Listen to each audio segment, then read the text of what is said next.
Our next guests are the indie rockers whose music captured a moment in time.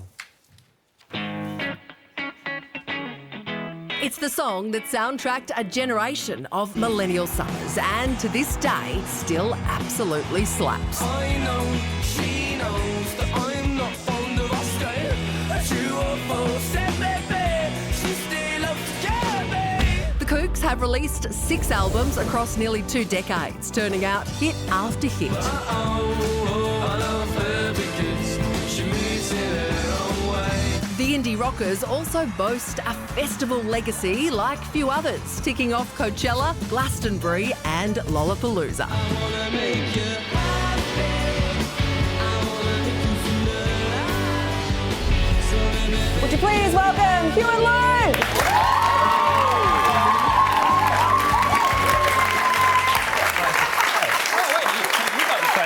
Hello, how are you?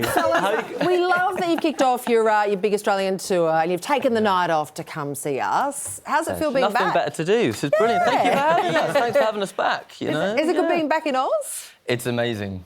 We love it down here. I'm thinking about moving. Really? Well, Until you saw the house prices. Oh, This is yes. the perfect interview for this show right now. Yeah. You guys talking about house prices in Australia. yeah, this is what we came for. But no, it's amazing. We're so happy to be here, and you know the fans and everything. It's been crazy. So yeah. Australians kind of love indie music and alternate music. I feel like they're kind of drawn to it. Do you guys notice that parallel when you play And then they got better than us. Yeah. That was the thing. There's a real beautiful thing going on with that. I think it just works here. I think, especially like the Kooks, because we're like sunshine, indie, rock and roll, and I think it just works here. It's like it seems to. I don't know. There's chemistry. Sunshine doesn't work in the UK. Is that your? Uh, Doesn't exist in the UK. Problem. But you've done this magic trick with Gen Z, but you're like a magnet and they've found you and they've really stuck to you now. Yeah. And so that like half your fans are Gen Z, which is... It's Yes. nuts. Yeah. Yeah, we started noticing it on TikTok and stuff. And, Yeah. And the crowds are getting younger, and it's an amazing thing. I don't know if I could analyse why. Maybe because we start, you know, our first album we did when we were teenagers. Right. I don't know, maybe it's something... It's angsty for sure, yeah. And I think And there's a bit of a also- gap in the kind of market for bands of happy that ilk, of that angst. ilk. Yeah. Well, just on this, so Rolling Stone, they said that you are bringing. This is their quote, not mine. You're bringing 2000s indie nostalgia back.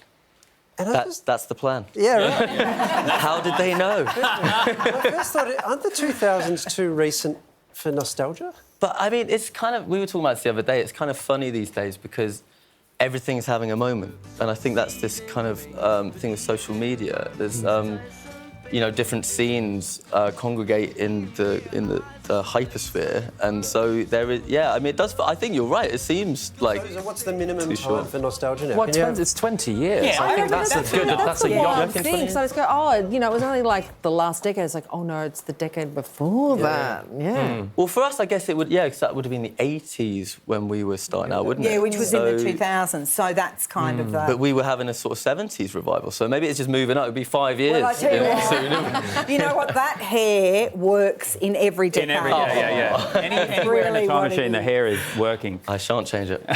You guys have got so many hits. You've got an upcoming 7th album, so there's such a body of work. Yeah. When you play new songs, when you've done so much, do you still get nervous, or are you just like, oh, we're going to nail this, you're lucky to have it? Absolutely. Oh. Absolutely, yeah. But, you know, that you just got to get out and play it. But, of course, you know, you have nerves. We started playing some of the newest songs before we released them now, Yeah, which is right. kind of cool. Yeah.